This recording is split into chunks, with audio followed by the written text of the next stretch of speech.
The moment Karen tried to have my boat towed was the exact moment she signed her own eviction notice. I'm sitting in my weathered aluminum fishing boat enjoying the morning mist rolling across Crystal Lake when I hear the roar of an expensive yacht engine cutting through the peaceful silence. This pristine white pleasure craft comes barreling toward me, and standing at the bow like some kind of nautical Napoleon is this perfectly coiffed woman in designer lake wear, screaming at the top of her lungs. "This is private property, move that rust bucket now." The smell of her yacht's premium fuel mixed with her overpowering perfume as she pulled alongside my modest boat. The gentle lapping of water against my hull suddenly seemed like the calm before a very expensive storm. I just smiled, took another sip of my coffee, and said, "Ma'am, you might want to check your paperwork on that." What would you do if some stranger claimed they owned the water under your boat? Drop a comment below and tell me where you're watching from. I bet your town has a Karen just like this one. Let me back up and tell you how I ended up in this mess. My name's Jake Morrison, and 3 months earlier I'd inherited my grandfather's little lakeside cabin after he passed at 89. Gramps had been my anchor after my divorce went nuclear. You know how it is when lawyers get involved and suddenly your life savings evaporates faster than morning dew. I work as a marine mechanic, so I've got motor oil permanently embedded under my fingernails and the kind of back that creaks like old dock boards when I get out of bed. But Gramps always said honest work beats easy money, and sitting on his weathered wooden dock with a cup of coffee, watching the mist roll off Crystal Lake, I finally understood what he meant. This lake, all 200 acres of pristine water, surrounded by old-growth forest, used to be the community's swimming hole back in Gramps' day. He'd tell stories about summer festivals, kids learning to swim, families having reunions on the public beach. But over the last decade, million-dollar homes sprouted around the shoreline like expensive mushrooms after rain. My cabin stuck out like a sore thumb among all that wealth. While my neighbors had manicured lawns and boat lifts that cost more than my truck, I had a patch of wildflowers and a simple wooden dock held together with hope and marine-grade screws. Enter Karen Whitfield. Karen moved here from the city about 5 years ago and immediately appointed herself the unofficial mayor of what she dubbed Crystal Lake Estates. Picture a woman in her early 50s who's never met a problem she couldn't solve with a clipboard and a condescending smile. She drives a white BMW that stays cleaner than most people's kitchens, and I swear she irons her casual lake attire. The first time I met Karen, I was replacing the spark plugs on my 1987 Lund fishing boat. Nothing fancy, but she runs smooth and gets me where the fish are hiding. The boat's aluminum hull had that honest patina of years spent on the water, unlike the gleaming fiberglass showboats moored at the expensive docks. Karen approached my dock wearing white pants that probably cost more than my monthly groceries, her heels clicking against the weathered planks like a countdown timer. She had this fake sweet voice that rich people use when they're about to ruin your day. "Excuse me," she said, consulting her ever-present clipboard. "I'm Karen Whitfield, HOA president for Crystal Lake Estates. I need to discuss your watercraft situation." The way she said watercraft made my little fishing boat sound like a floating garbage can. I wiped my hands on an old rag that reeked of two-stroke oil and introduced myself. "Jake Morrison, nice to meet you." "Mr. Morrison, I'm afraid your vessel violates our community standards." She handed me an official-looking document with more legal letterhead than a divorce decree. "This is a cease and desist notice. You have 48 hours to remove your boat from our private lake." I read through the fancy language while she tapped her manicured fingers impatiently. The letter claimed my boat's presence threatened property values, violated aesthetic standards, and potentially created environmental hazards. It was signed by some law firm from the county seat with a name longer than my boat. "Ma'am, I've been fishing this lake since I was knee-high to a grasshopper," I said, handing back her papers. "My grandfather—" "I understand you have sentimental attachments," she interrupted with that smile people use right before they crush your dreams. "But this is private property now. We've invested significant resources in maintaining the lake's pristine character." As she spoke, I caught the scent of her expensive perfume mixing with the natural smell of lake water and pine trees. It was like someone had dropped a department store into the wilderness. "If you don't comply voluntarily," Karen continued, "we'll be forced to pursue legal remedies, including having your boat towed at your expense." She handed me her business card, cream-colored cardstock so thick you could build a dock with it. Then she click-clacked back to her BMW, leaving me standing there with a legal threat in one hand and a greasy spark plug in the other. And that's when I realized this wasn't just about a boat. This was about whether money gets to erase history, whether communities belong to the people who built them or the people who can afford to buy them. Karen didn't waste time turning up the heat. Within a week, she'd organized what she called an emergency HOA meeting about undesirable elements threatening their lakeside paradise.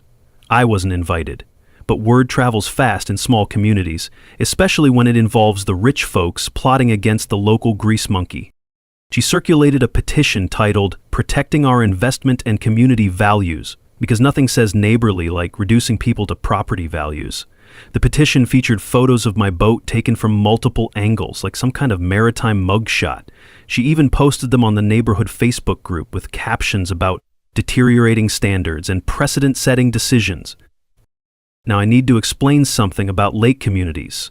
They're like high school cafeterias. Everyone knows which table they belong to, and crossing social lines makes people nervous. Karen was rallying the Mercedes and BMW crowd with fear tactics that would make a politician jealous. "What's next?" she posted online. "RV parks, trailer homes, we must act before our sanctuary becomes a public campground." The whisper campaign started immediately. Suddenly, neighbors who'd waved politely before were crossing the street when they saw me coming. Anonymous complaints appeared at the county offices claiming my boat was leaking oil, which was ridiculous since I maintained my equipment better than most people maintain their marriages. Several residents approached me with apologetic warnings. "Jake, we don't have anything against you personally, but Karen says property values could drop 20% if this gets out of hand." Here's the thing about bullies. They count on their targets feeling isolated and overwhelmed. Karen's strategy was textbook intimidation. Surround me with legal threats and social pressure until I gave up and went away quietly. But she made one crucial mistake. She assumed I was just some simple mechanic who'd fold under pressure. Time for my first counterpunch. I spent my Saturday at the county courthouse, a musty brick building that smells like old coffee and broken dreams. The property records office is in the basement, staffed by clerks who've seen every land dispute drama you can imagine. I explained my situation to Betty Kowalski, a woman who'd been filing deeds since before Karen was born. "Crystal Lake, eh?" Betty's eyebrows went up like she recognized a familiar soap opera. "That's a complicated piece of history right there." She pulled out plat books that looked older than my grandfather, their pages yellowed and brittle as autumn leaves. As we spread them across the research table, I caught the scent of decades-old ink and paper slowly turning to dust. "Your grandfather, William Morrison, good man. He used to bring me tomatoes from his garden." Betty traced property lines with a gnarled finger. "Thing is, lake ownership gets tricky when you're dealing with natural water bodies." That's when she showed me something interesting. The original deed to my grandfather's property contained language about water rights and historical access privileges, legal jargon that might as well have been written in ancient Greek, but Betty translated. "Means your grandfather had rights beyond just his shoreline property. Question is, what happened to those rights when all these fancy houses got built?" We photocopied everything: deeds, surveys, historical plat maps. The copy machine wheezed like an old boat engine, but it churned out evidence that made my pulse quicken. The meanie twist came when Betty mentioned something that made my coffee go cold. "You know, there was a big dispute about this lake back in the 60s. Multiple ownership claims, federal involvement, the whole 9 yards. Never got properly resolved as far as I know. Just got buried under paperwork when the developers moved in." She pulled out another file box. "Might want to check with the state environmental office too. Lakes like this sometimes have protected status that supersedes local property claims." I left the courthouse with a box full of documents and a head full of possibilities. Karen thought she was dealing with a simple trespassing case, but this was looking more like a property rights battle that could shake the foundations of her precious gated community. That evening, I sat on my dock reviewing the papers while my fishing line drifted in the gentle current. The sun was setting behind Karen's mansion, casting long shadows across water that might not be as privately owned as everyone assumed. My phone buzzed with a text from an unknown number. "Last warning. Remove boat or face consequences. Concerned citizens of Crystal Lake." I smiled and cast my line again. Karen had just escalated from legal threats to anonymous intimidation. In my experience, that meant her position wasn't as strong as she pretended. Time to find out exactly what my grandfather had been protecting all these years. Now here's something most people don't know. Always check original property deeds when someone claims exclusive ownership of natural features like lakes or beaches. Many private areas became that way through paperwork tricks, not legitimate ownership. 6 months later, Crystal Lake looked like a Norman Rockwell painting come to life. The morning mist rolled off water that belonged to everyone, again, carrying the sounds of children's laughter and the gentle splash of fishing lines hitting the surface. The Crystal Lake Public Trust had been established, with me as the volunteer federal steward, a job that paid modestly but provided purpose beyond anything I'd ever imagined. My grandfather's cabin had been transformed into the Visitor Education Center, where families learned about water conservation, local history, and the importance of protecting public resources. The free boat launch buzzed with activity every weekend. Modest entrance fees, just enough to fund maintenance and conservation programs, kept the facilities pristine while ensuring access remained affordable for working families. The smell of grilling fish from weekend cookouts mixed with the piney scent of preserved wilderness. What surprised everyone was how quickly the community healed once Karen's divisive influence disappeared. Property values actually stabilized after the legal uncertainty was resolved, and good faith homeowners received federal compensation for their developer-induced losses. The shared stewardship model we'd created became a template studied by environmental law schools nationwide. Karen's fate was decidedly less pleasant. Convicted on multiple federal charges including harassment, fraud, and threatening government officials, she'd been sentenced to 2 years of community service, the delicious irony of someone who'd tried to privatize public resources being forced to work for the public good. Her bankruptcy proceedings had liquidated everything: the mansion, the yacht, even the BMW that had clicked so arrogantly across my dock those many months ago. Last I heard, she'd moved to another state, presumably to find a new community to terrorize. Richard Whitfield, meanwhile, had become one of our strongest advocates. Free from his wife's toxic influence and crushing legal bills, he'd discovered a passion for environmental conservation and volunteer work with local youth programs. The ripple effects extended far beyond our little lake. The legal precedent had been cited in dozens of similar cases across 3 states, with federal review identifying over 200 illegally privatized water bodies. Congressional hearings on public trust protection had resulted in new legislation, strengthening community access rights. For me personally, the transformation was profound. The bitter divorce that had nearly broken me seemed like ancient history. My new role as environmental steward had introduced me to Dr. Sarah Chen, whose legal expertise had evolved into something much more personal and lasting. But the most meaningful change was understanding my grandfather's legacy. Those stories about the lake belonging to everyone weren't just nostalgia. They were marching orders from a man who'd spent 30 years quietly protecting something precious for future generations. The Grandfather's Memorial Scholarship, funded by visitor donations and federal partnerships, had already sent 3 local students to study environmental conservation. Agnes Murphy had been our first scholarship presenter, her hands shaking with pride as she handed the check to Maria Santos, a young woman whose family had been priced out of lake access for years. The transformation was visible everywhere. Youth employment programs run through the Education Center gave teenagers meaningful work maintaining trails and teaching conservation. Senior citizens enjoyed new accessible fishing platforms designed specifically for wheelchairs and walkers. Families who couldn't afford expensive recreation memberships could spend entire days enjoying nature education programs. But my favorite change was the sound. Instead of the aggressive roar of expensive yacht engines asserting dominance, the lake now hummed with the gentle puttering of small fishing boats, the splash of children learning to swim, and the laughter of multi-generational families sharing the water their taxes had always supported. On summer evenings, I still sat on my grandfather's dock, but now I was rarely alone. The community fish fry had become a weekly tradition, bringing together families from every economic background to share fresh lake fish and stories under stars reflected in public water. The smell of wood smoke from our communal fire pit mixed with the earthy scent of lake water lapping against the shore. Kids who'd never held fishing rods learned from veterans with decades of experience. Elderly residents shared memories with young parents just starting their own family traditions. Agnes Murphy, now 88 and still sharp as a fishing hook, often joined me for evening conversations. "You know what your grandfather would say about all this?" she asked one sunset, watching children skip stones, where Karen's yacht used to patrol. What's that? He'd say, you finally learned that some things are worth more than money, they're worth fighting for. As autumn painted the preserved shoreline in gold and crimson, I realized the fight had given me something I'd never expected: a community, a purpose, and the knowledge that ordinary people can create extraordinary change when they stand together. If you've got your own HOA nightmare story, drop it in the comments below. Let's expose these petty tyrants together. And don't forget to subscribe for more David versus Goliath stories where the little guy actually wins, because sometimes the best revenge is simply giving people back what was always theirs. The week before the town hall meeting, Karen went full scorched earth. Her first desperate move was trying to have me arrested on fabricated charges.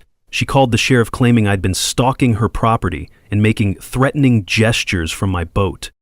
Sheriff Roberts, a reasonable man who'd known my grandfather, showed up at my dock with an embarrassed expression and a warrant he clearly didn't want to serve.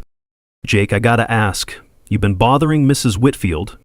Only if catching fish counts as harassment, I replied, holding up my morning's modest catch. Want to check my tackle box for assault weapons? Roberts chuckled despite himself. Look, this whole thing's gotten way out of hand. Just stay visible when you're out there, okay? Witnesses help everyone. But Karen's legal theatrics were just the opening act. Her real masterpiece was attempting to bribe the town hall's maintenance crew to accidentally double-book the venue with a wedding reception. Amazing how a $1,000 donation to the church building fund could create such convenient scheduling conflicts. When that failed, she hired a crisis management firm from the city to spread disinformation about federal land seizures. Suddenly, social media exploded with warnings about government takeovers and property confiscation. The smell of fear-mongering was thicker than diesel fumes from Karen's yacht. Her radio interview was a work of art in manipulation. Hardworking families could lose their homes to bureaucratic overreach, she declared with practiced sincerity. This isn't about lake access. It's about whether Americans still have property rights. The smear campaign against me intensified. Anonymous flyers appeared throughout the community featuring unflattering photos of my boat next to warnings about outside agitators and anti-development extremists. My divorce records somehow became public knowledge, with whispered stories about my instability and resentment toward successful people. But Karen's most vicious move was hiring social media bots to amplify negative stories. Suddenly, every local Facebook group buzzed with comments from concerned citizens who sounded suspiciously similar and shared identical talking points about government overreach. The sabotage attempts escalated too. Someone slashed my truck tires the night before the meeting, all 4, which meant I'd need a tow truck instead of just a spare. The timing wasn't coincidental. It was designed to make me miss my own presentation. Fortunately, Tony Ricci's veterans had been expecting dirty tricks. They'd been quietly watching my property and caught the saboteur on camera, a private security contractor whose employment records traced back to Karen's crisis management firm. Ma'am, Tony told me with grim satisfaction, we got her dead to rights on witness intimidation and property destruction. Federal charges if we want to press them. But the most telling moment was when the town hall's audio system mysteriously failed during the morning sound check. The venue manager, looking sheepish, explained that someone had accidentally damaged the main speakers during overnight cleaning. By now, Karen's desperation stank worse than low tide. She was throwing money at problems faster than a slot machine addict, hiring lawyers, private investigators, crisis managers, and social media experts to fight a battle she was already losing. Her husband Richard started showing up at local businesses looking haggard and asking subtle questions about bankruptcy lawyers. Word was spreading that Karen had taken out a second mortgage to fund her legal war chest, betting everything on crushing the boat problem before it destroyed their investment. The community was polarizing fast. Expensive homes displayed professional private property rights signs, while modest neighborhoods countered with handmade public access banners. Local businesses found themselves choosing sides, with window displays becoming political statements. But Karen's biggest mistake was threatening Janet Martinez, the federal representative. During a chance encounter at the local coffee shop, Karen made veiled threats about political consequences and federal budget cuts if the government proceeded with harassment of law-abiding citizens. What Karen didn't know was that threatening federal officials is a felony, and Martinez had recorded the entire conversation on her government phone. The night before the town hall, my cabin resembled a campaign headquarters under siege. Federal marshals had been assigned for security after the threats against Martinez. Local supporters brought casseroles and coffee, turning my property into an impromptu community center. Agnes Murphy sat on my dock sharing stories about the lake's history while her great-granddaughter played with minnows in the shallows. The contrast with Karen's fortress-like mansion across the water couldn't have been more stark. "You know what the difference is between you and her?" Agnes asked, watching Karen's security lights sweep the shoreline like prison searchlights. "You're fighting for something bigger than yourself. She's just fighting to keep what she never really owned." As I reviewed my presentation one final time, the weight of federal documents solid in my hands, I could hear the gentle lapping of waves against my dock. The same sound my grandfather had listened to for decades while protecting this place for future generations. Tomorrow, Karen would learn that some fights choose you, whether you want them or not. The morning of the town hall meeting, I woke to find my property surrounded by supporters who'd camped overnight for protection. Veterans in lawn chairs formed a perimeter around my cabin, coffee mugs steaming in the pre-dawn chill. The sight reminded me of old war movies, except these soldiers were fighting for fishing rights instead of foreign territory.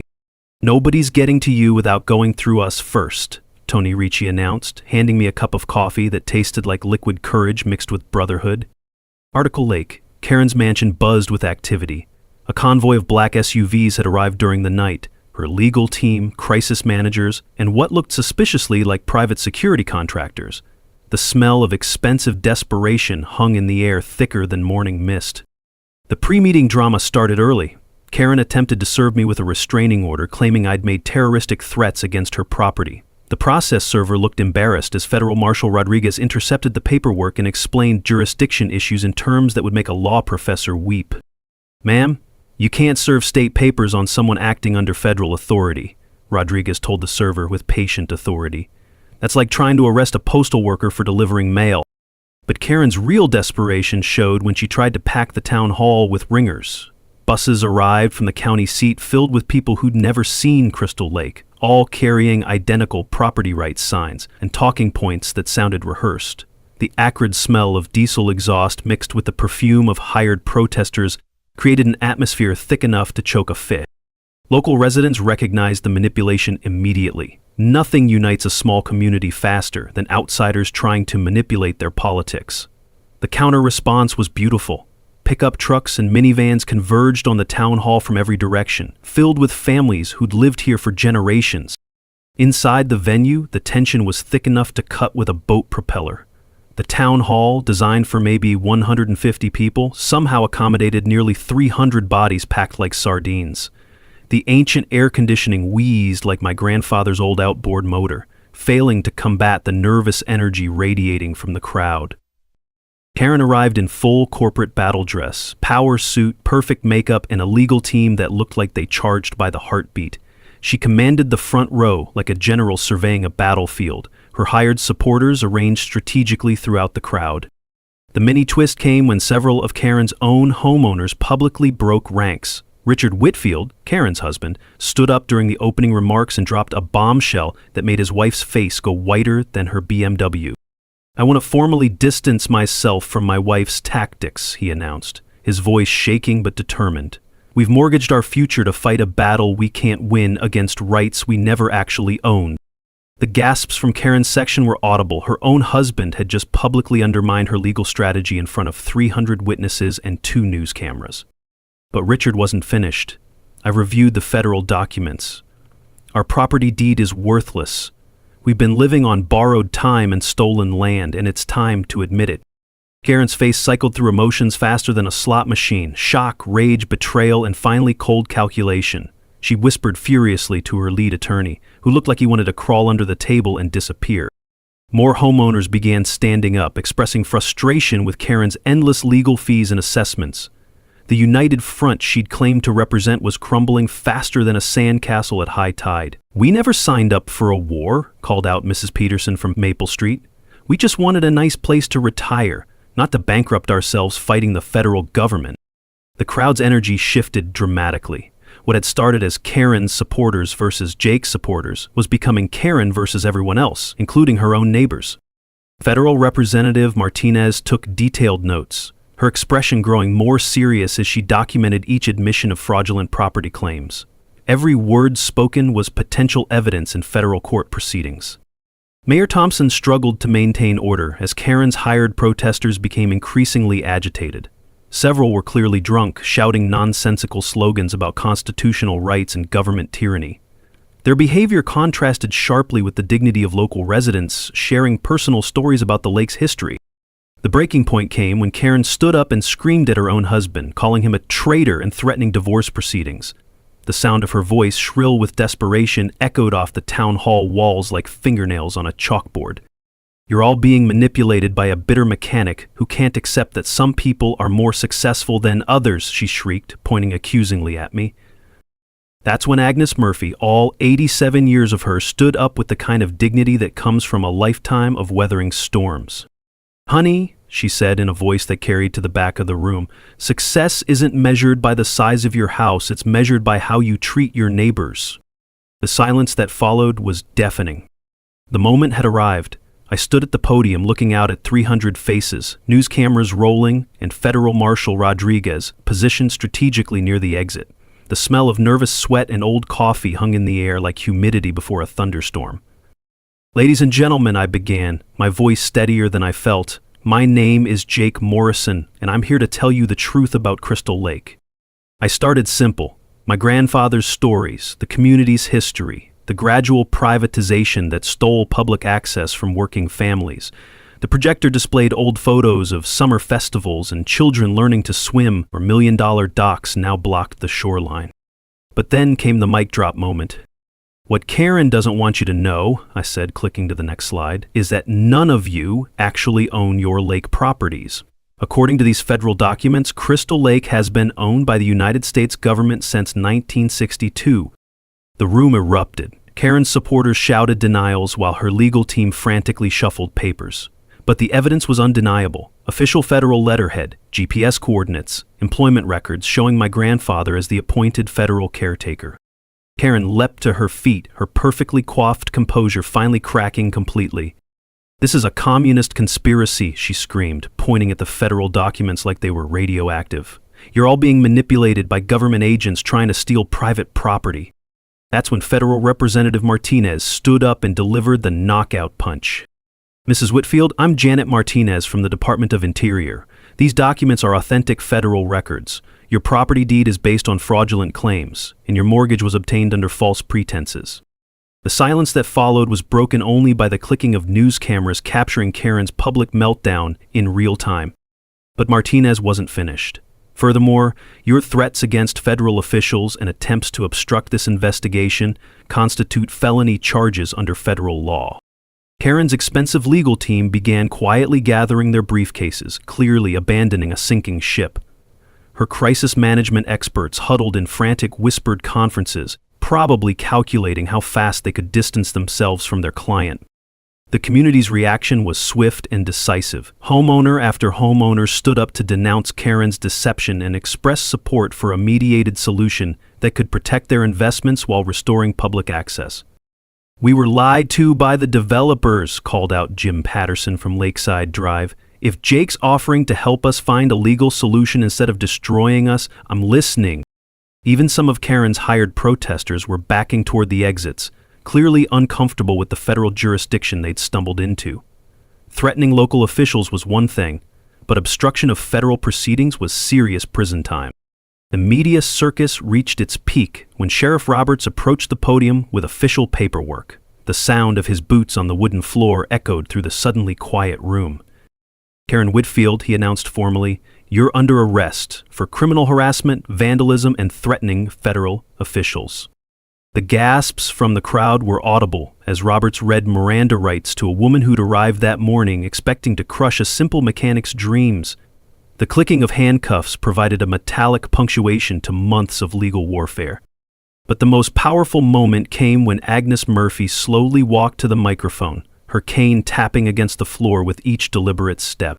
60 years ago, my husband proposed to me on that lake's public dock," she said, her voice carrying clearly to every corner of the packed room. Our children learned to swim in those waters. Our grandchildren caught their first fish from that shore. She paused, looking directly at the news cameras. This lake doesn't belong to the government, and it sure doesn't belong to people with more money than sense. It belongs to the community that's loved it for generations. The spontaneous applause started slowly, then built like a wave breaking against the shore. People stood, clapped, cheered, and some openly wept as Agnes's words captured what this fight had really been about. Federal Representative Martinez took the microphone for the official announcement that would make headlines statewide. Effective immediately, Crystal Lake is restored to full public trust status under federal jurisdiction. A mediation process will begin next week to address property rights while ensuring permanent public access. Karen's final desperate attempt to rally support failed spectacularly. As deputies escorted her toward the exit, she turned back to scream at the crowd. "You'll all regret this when your property values collapse. This mechanic has destroyed everything we built." That's when I delivered my own mic drop line, loud enough for every camera to capture. "Ma'am, we didn't destroy anything, we just gave it back to the people who actually owned it." The roar of approval from 300 voices was deafening. Children ran toward the windows facing the lake as symbolic barriers came down. Veterans saluted while families hugged and elderly residents wiped away tears of joy. Justice, it turned out, sounded exactly like a community celebrating the return of something they should never have lost. Karen's response to my courthouse visit was swift and petty. She hired private security to patrol the lake perimeter. Guys in golf carts with clipboards who looked about as intimidating as mall cops on vacation. Every 50 feet around the shoreline, new private property, no trespassing signs appeared overnight, like expensive weeds. But her masterstroke was calling the Marine Police. "We have reports of suspicious watercraft activity," she told Officer Martinez when he showed up at my dock. "Possible trespassing and environmental violations." Martinez was a decent guy who knew my grandfather. He looked embarrassed as he explained the complaint while examining my boat registration and fishing license, both perfectly legal and up to date. "Jake, I gotta ask, you causing any real problems out here?"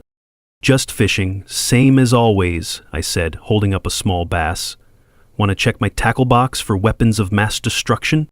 Martinez chuckled. "Look, between you and me, this whole thing smells fishier than week-old bait. But I gotta respond to complaints. Just keep your nose clean, okay?"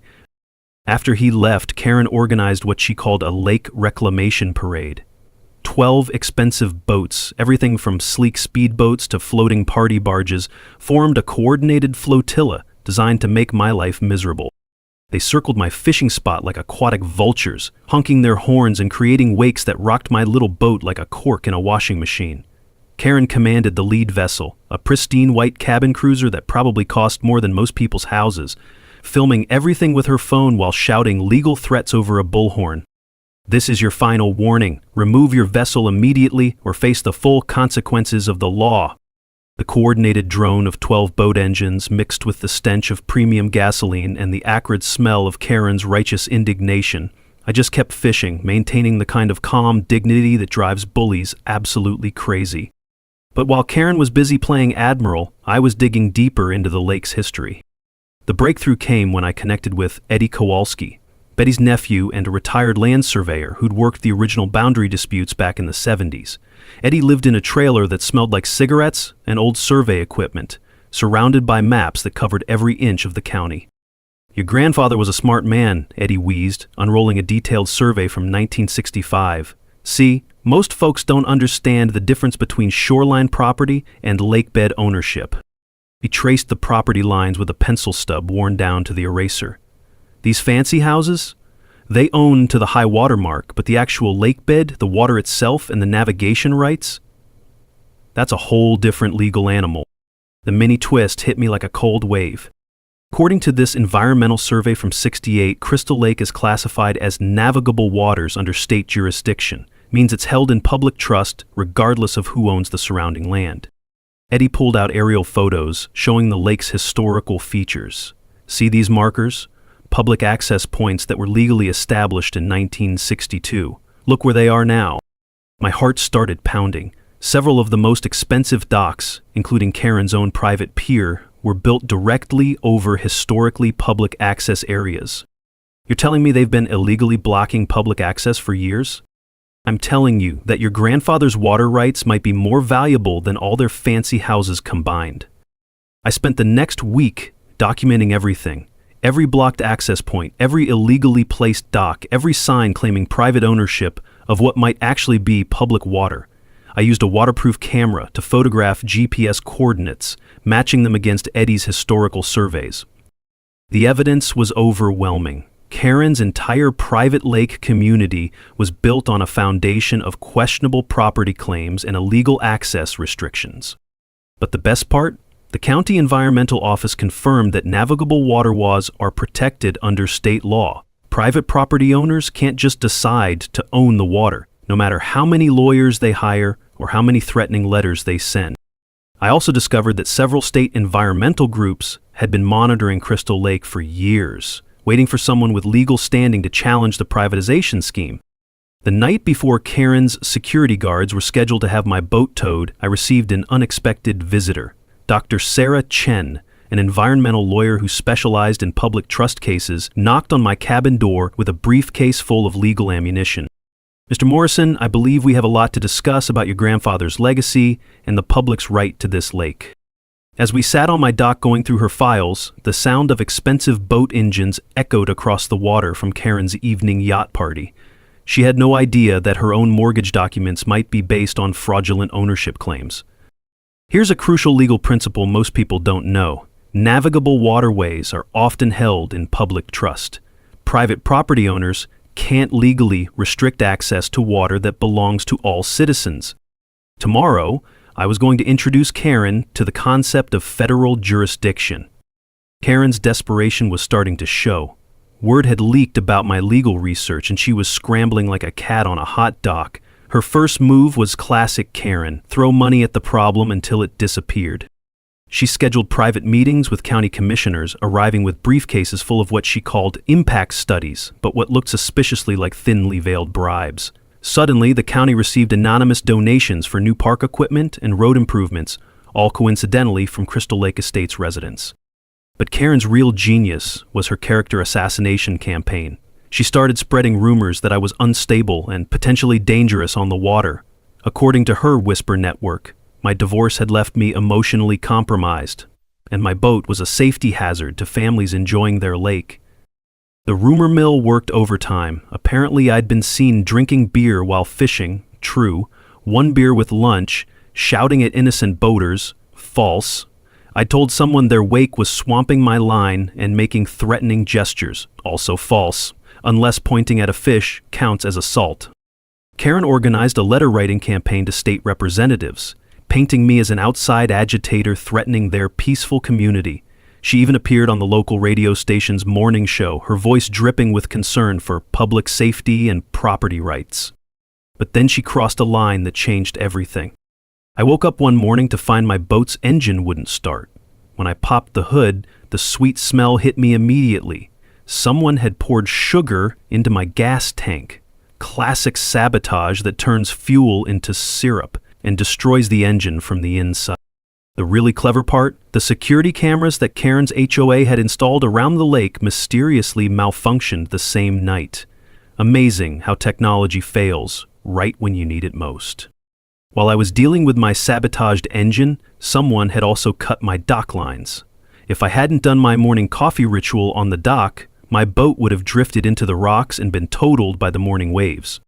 That's when I knew Karen had stopped playing games and started playing for keeps. But she'd also given me something valuable, proof that her legal position was weak enough to require criminal tactics.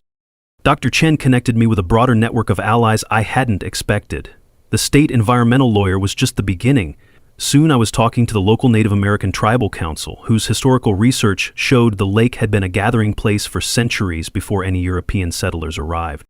The veterans group at the local VFW rallied around what they saw as a classic case of the little guy getting crushed by corrupt wealth. These were guys who'd fought overseas to protect democracy, and they weren't about to let some entitled rich lady steal public resources at home. Even the Marine Mechanics Union offered pro bono repair work after word spread about the sabotage. Turns out working class folks don't appreciate seeing one of their own targeted by trust fund bullies. But the real game changer came when Dr. Chen's research team made a discovery that made my hands shake as I read the documents. The mini twist was buried in federal archives from 1962. During the Cold War, Crystal Lake had been designated as a strategic water reserve under federal jurisdiction. The designation was classified and forgotten, but it had never been officially rescinded. "Jake," Dr. Chen said, her voice barely containing excitement, "your grandfather wasn't just a property owner, he was a federal caretaker. You didn't just inherit a cabin, you inherited stewardship responsibilities for a federal water resource." The implications were staggering. Karen's entire private lake community was built on land that legally belonged to the federal government. Every house, every dock, every private property sign was potentially in violation of federal law. Meanwhile, Karen was doubling down on her harassment campaign. Anonymous tips to police about my erratic behavior increased. Someone called in a false report about me threatening tourists. The county health department received complaints about my unsanitary boat maintenance. But the more desperate Karen became, the more allies I gained. The local newspaper editor, smelling a David versus Goliath story, started investigating Karen's background. What she found was fascinating. A pattern of similar conflicts in Karen's previous communities, always ending with her moving away when legal challenges mounted. The evening after my engine repair, I sat on my dock watching the sunset paint the lake gold and orange. The smell of two-stroke oil from my rebuilt engine mixed with the piney scent of evening breeze. Across the water, lights twinkled from million-dollar homes built on potentially stolen land.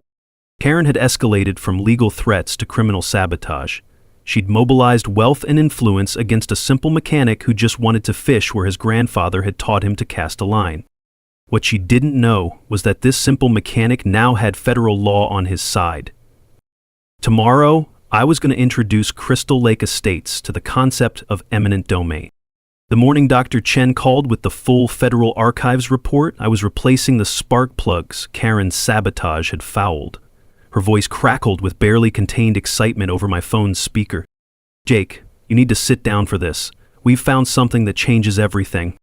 The documents she'd uncovered painted a picture that made my grandfather's stories finally make sense. In 1962, during the height of Cold War paranoia, the federal government had quietly designated Crystal Lake as part of a network of strategic water supplies for potential national defense needs. The designation wasn't just some bureaucratic footnote. It meant the federal government retained ultimate ownership of the lake and all surrounding watersheds, regardless of local property claims or private development. Your grandfather wasn't just a property owner, Jake. He was appointed as the federal caretaker. Look at this employment record. He received a modest monthly stipend from the Department of Interior for 30 years. My hands trembled as I read through the yellowed federal employment documents. Gramps had never mentioned being a government employee, but there it was in black and white. Caretaker and monitor, Crystal Lake Strategic Reserve. The real bombshell was what this meant for Karen's precious private community. Every single house around Crystal Lake had been built without proper federal environmental clearance. The developers who sold those million-dollar lots had never obtained permission from the actual owners, the United States government. Karen's property deed, like all the others, was essentially worthless paper backed by fraudulent ownership claims. The federal designation was classified during the Cold War and just forgotten, Dr. Chen explained, but it was never rescinded. Legally, Karen and her neighbors are squatters on federal land. I understood now why my grandfather had never sold the property despite multiple offers over the years. He hadn't just been stubborn. He'd been protecting a public trust. Those stories about the lake belonging to everyone weren't nostalgia. They were literally true under federal law. The emotional weight hit me like a cold wave. Gramps had carried this responsibility alone for decades, never able to explain the full truth because of classification rules. When developers started building their exclusive community, he must have known it was illegal but lacked the resources to fight back. Now I held the keys to the kingdom, Karen thought she ruled. But with great power comes great responsibility, as some wise person once said. I could use this information to destroy Karen's community and bankrupt innocent homeowners who'd been deceived by crooked developers. Or I could find a way to honor both my grandfather's legacy and the community's need for stability. The strategic moment had arrived. Next week's town hall meeting would be the perfect venue to reveal the truth. But instead of using it as a weapon of revenge, I saw an opportunity to propose something better. A public-public partnership that could restore the lake's community character while protecting existing homeowners. Karen had spent months trying to paint me as a threat to her community. She had no idea that I was about to become its unexpected savior. The irony was delicious. Karen's harassment campaign had forced me to dig deep enough to uncover the truth that would ultimately save her neighbors from the financial disaster her own actions had created. As I sat on the dock that evening, the weight of federal documents heavy in my hands, I could smell the approaching rain mixing with the lake's earthy scent. Across the water, Karen's mansion glowed with expensive lighting, completely unaware that it sat on borrowed time and stolen land. Tomorrow, I would start making calls to federal agencies. But first, I had a speech to write. My little cabin transformed into mission control overnight. Maps, federal documents, and legal briefs covered every surface like paper snow.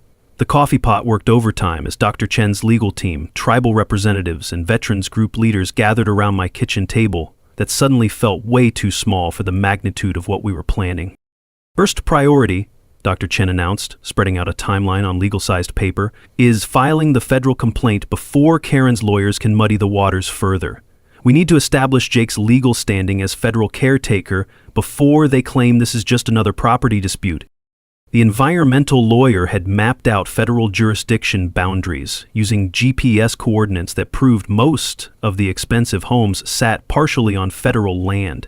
The evidence was overwhelming: aerial photos, survey markers, historical documents that read like a legal thriller. But we weren't just building a case to destroy Karen's community. We were crafting a solution that could protect innocent homeowners while restoring public access. Eddie Kowalski, the retired surveyor, had become our technical wizard. His weathered hands traced property lines with the precision of a surgeon, identifying exactly which structures could stay and which had to go. The smell of his perpetual cigarettes mixed with the aroma of fresh legal documents as he explained the boundaries to our growing coalition. See, most folks bought these houses in good faith, Eddie wheezed, pointing to property stakes on his detailed maps. They got screwed by developers who knew damn well they were selling federal land. We can protect them if we're smart about it. The Tribal Council's historian Maria Strongbear brought documentation showing the lake's significance as a traditional gathering place. Her research would strengthen our federal case while honoring the area's deeper history. She spoke quietly, but with authority that made everyone listen. This water has been sacred to our people for 800 years. It was never meant to be owned by anyone. The veterans group, led by a former Marine sergeant named Tony Ricci, handled security planning for the town hall meeting. These guys had seen enough overseas to recognize when civilians needed protection from bullies with money. Karen's desperate, Tony said, checking his notebook. Desperate people do stupid things. We'll have plainclothes guys throughout the crowd, plus official security at all entrances. I spent hours practicing my presentation with Dr. Chen, learning to explain complex legal concepts in terms regular folks could understand.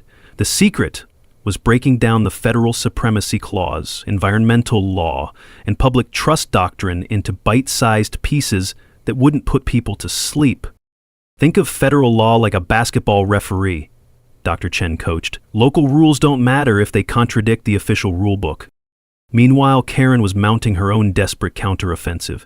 She'd hired a prestigious law firm from the state capital, the kind with marble lobbies and hourly rates that could fund small countries. Private investigators started sniffing around my background, looking for anything that could undermine my credibility. But Karen made a crucial tactical error. Her investigation revealed my grandfather's federal employment record, which her lawyers interpreted as evidence of government overreach rather than legitimate authority. They were preparing to argue that federal claims were invalid because the Cold War designation was obsolete. They had no idea they were about to walk into a legal buzzsaw. The breakthrough came when a federal representative from the Department of Interior agreed to attend our town hall meeting. Janet Martinez, a soft-spoken woman with 30 years of public lands experience, would provide official confirmation of the lake's federal status. This case could set important precedent nationwide, she told me during our phone briefing. We've been tracking illegal privatization of federal waters for years, waiting for the right case to make a stand. Our evidence packages were works of art. Color-coded timelines, aerial photography comparisons, legal precedents, and financial impact studies. Each homeowner would receive a folder explaining their options and legal protections. The knowledge nugget that changed everything was understanding community land trusts, legal structures that can balance private homeownership with public access rights. Instead of destroying the community, we could restructure it as a model for sustainable development. As the town hall meeting approached, my cabin became a revolving door of supporters. The smell of fresh coffee mixed with the nervous energy of people preparing for battle. Local business owners stopped by with encouragement, seeing tourism potential in restored public access. Families with children expressed excitement about affordable recreation opportunities. But the most moving moment came when elderly residents started sharing memories of the lake's community history. Agnes Murphy, now 87, brought black and white photos of summer festivals and swimming lessons that made everyone misty-eyed. "The lake raised 3 generations of our children," she said, her voice steady despite her tears. "About time it remembered who it really belongs to." The night before the meeting, I stood on my dock one last time as Jake the simple mechanic. Tomorrow, I'd become Jake the federal steward, carrying my grandfather's legacy into a fight that would define this community's future. Here's the thing about community organizing. When people unite around shared values instead of individual interests, they become unstoppable.